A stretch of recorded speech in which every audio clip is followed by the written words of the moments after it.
Everyone, welcome back to the channel. I hope you guys are doing well. उम्मीद करती हूँ सभी बहुत अच्छे होंगे, अच्छे से अपनी तैयारी कर रहे होंगे एंड दिन भर अच्छे से पढ़ाई करते होंगे।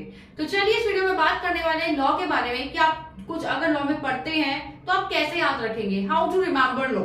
बहुत सारे स्टूडेंट्स की क्वेरी आती है कि हम लॉ पढ़ते हैं, 1 वीक तक याद रहता है, 2 दिन तक याद रहता है, उसके बाद ऊपर से सफा हो जाता है, भूल जाते हैं कि पढ़ा ही क्या था। देखिए, ये ऐसा भी हो सकता है कि आप लोगों को रटते हो, लर्न करते हो, उसको प्रैक्टिकली नहीं पढ़ते हो, एग्जाम्पल नहीं रीड करते हो, या फिर कंसिस्टेंसी मेंटेन नहीं करते हो। ऐसा नहीं है कि अगर आप लॉ को लर्न करेंगे तो आपकी समझ में आएगा। अगर आप उसको ध्यान से समझेंगे, रीड करेंगे, तब भी आपकी समझ में आ सकता है। एस्पिरेंट्स कहते हैं कि हम लर्न करते हैं, हमें लगता है कि हम अच्छे से परफॉर्म नहीं कर पाएंगे, इसलिए हम एक एक टॉपिक लर्न करते हैं, हमें पढ़ के समझ में नहीं आते। तो देखिए, ये कोई रीजन नहीं होता है। जब आप उसको बार बार रीड करेंगे ना, तभी आप समझ पाएंगे। लर्न करना कोई अच्छा रीजन नहीं है लॉ के लिए। अगर आप लॉ को लर्न करेंगे तो वो कितने दिन तक आपको याद रहने वाला है? 1 दिन, 2 दिन, 1 वीक, 2 वीक्स, उसके बाद आप उसको भूल जाएंगे। इतने आपके एग्जाम क्लोज आएंगे, इतने आप भूल जाएंगे कि आपने लॉ में लर्न क्या किया था। तो ये कोई वैल्यूएबल रीजन नहीं है कि आप लॉ को लर्न करते हैं। लॉ को लर्न करना किसी ने नहीं बताया। इनफैक्ट आपको किसी भी सब्जेक्ट को, कोई भी थ्योरी सब्जेक्ट हो, आपको लर्न करना ही नहीं चाहिए। जब आप उसको ध्यान से समझेंगे, डेप्थ तक जाएंगे, नॉलेज को ग्रैब करेंगे, तो ऑब्वियसली आप अच्छे से परफॉर्म करेंगे, अच्छे मार्क्स स्कोर करेंगे एंड अच्छे से आपकी समझ में भी आएगा। तो चलिए अब बात करते हैं कि इन स्टेप्स की जिनसे आप लॉ को याद रख सकते हैं।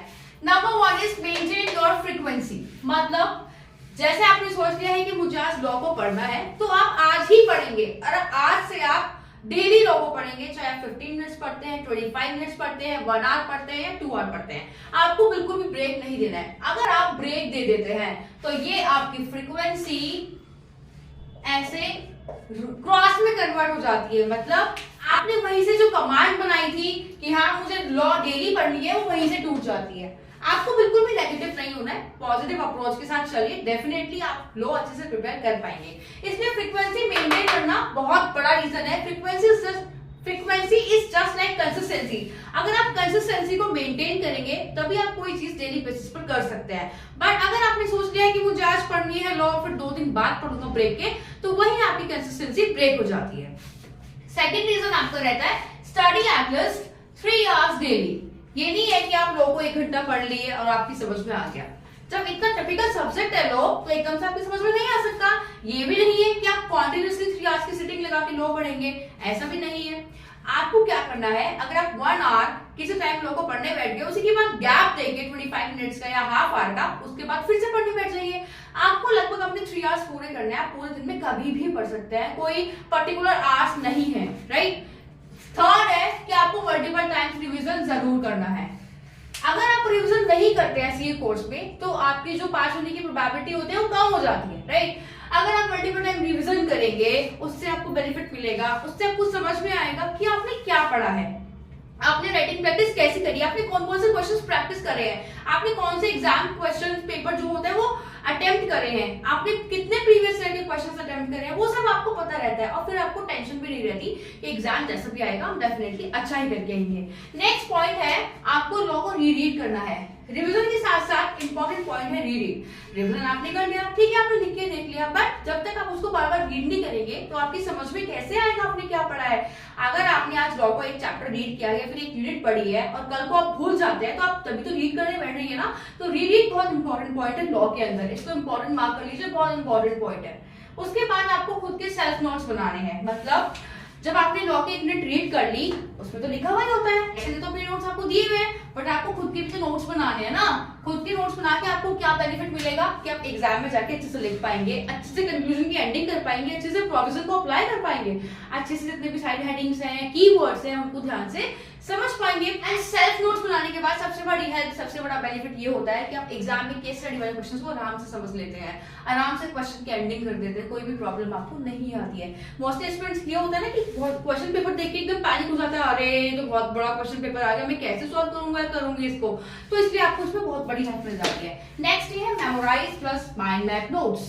मेमोराइज मीन्स जैसे ही आप कोई यूनिट रीड करते हैं या फिर कोई भी चैप्टर रीड करते हैं, उसको बाद में पहले तो बैठ के सोचिए आंख बंद करके मैंने क्या पढ़ा है, फिर उनकी डिटेल पढ़ी अपने माइंड में, वो माइंड मैप नोट्स होता है। जब आप सोचते हैं दैट इज मेमोराइज, लेकिन जब आप सोचते हैं कि मैंने इस टॉपिक के अंदर क्या रीड करा है, इस हेडिंग के अंदर कौन कौन से सब हेडिंग्स है, वो माइंड मैप नोट्स हो जाता है।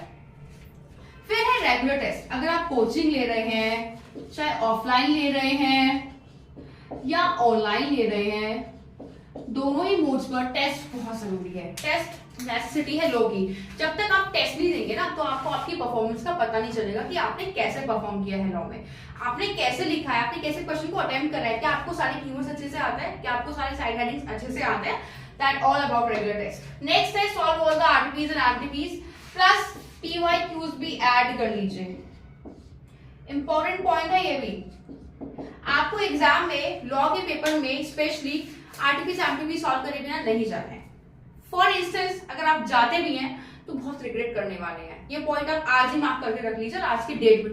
आपको लॉ के पेपर में पीवाईक्यूज आरटीपीज एमटीपीज के सॉल्व करे बिना नहीं जाना है, नहीं तो आप पछताओगे मैं क्यों प्रैक्टिस नहीं करके आया था। क्योंकि ठीक है आईसीआई स्टडी मैट में सारे एग्जांपल गिवन है, पूरी क्लैरिटी है, स्टिल आईसीआई अपनी तरफ से कुछ ऐसे क्वेश्चंस देता है जो स्टडी मैट से थोड़ा सा डिफरेंट होते हैं। वो चेक करना चाहते हैं कि बच्चे की कैपेबिलिटी कैसी है, उसने कैसे लॉ को पढ़ा है, ठीक है ना। तो इसलिए आपको study mat as well as PYQs RTPs MTPs बहुत अच्छे से रीड करके जाना है।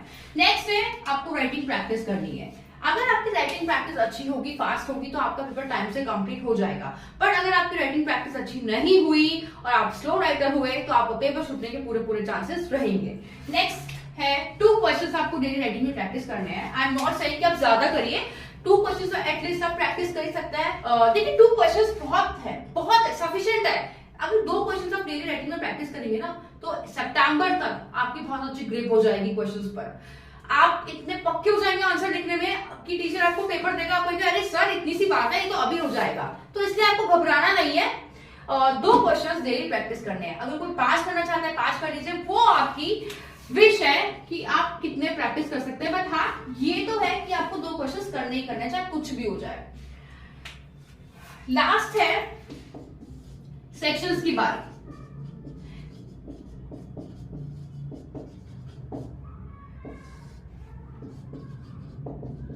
देखिए बच्चे क्या करते हैं, एग्जाम में सेक्शन दिखकर आ जाता है, चाहे वो सही हो गलत हो, बट उससे क्या फर्क पड़ता है आपके कॉपी में कि आपका पूरा क्वेश्चन कट जाता है। अगर आपका सेक्शन गलत है तो आपका पूरा क्वेश्चन कट जाएगा।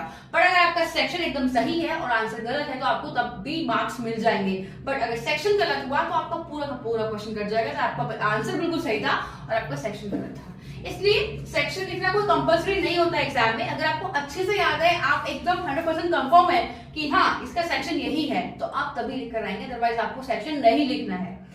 ट्राई आप ये करिए कि आप अच्छे से टैबलेट फॉर्म में जो डिफरेंस आता है उसको लिखकर देखें, उसके बेसिस ऑफ डिफरेंस लिखकर देखें। जैसे स्टडी मैट में आपको डिजाइन करा गया है, एटलीस्ट ऐसे के ऐसे ही आप लिखकर देख सकते हैं।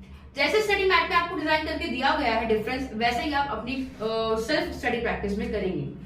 उससे क्या होता है, एग्जामिनर पर अच्छा इफेक्ट पड़ता है कि हाँ बच्चे ने अच्छे से स्टार्ट किया हुआ है।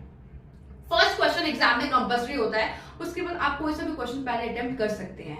बट ये नहीं है कि आपने एक क्वेश्चन कंप्लीट नहीं किया उसके नीचे सेकंड शुरू कर दिया, ऐसा नहीं है। पहले एक कंप्लीट कर लेंगे, अगर आपको नहीं आ रहा है तो उसका स्पेस छोड़ देंगे, उसके बाद आप नेक्स्ट वाला स्टार्ट करेंगे, राइट।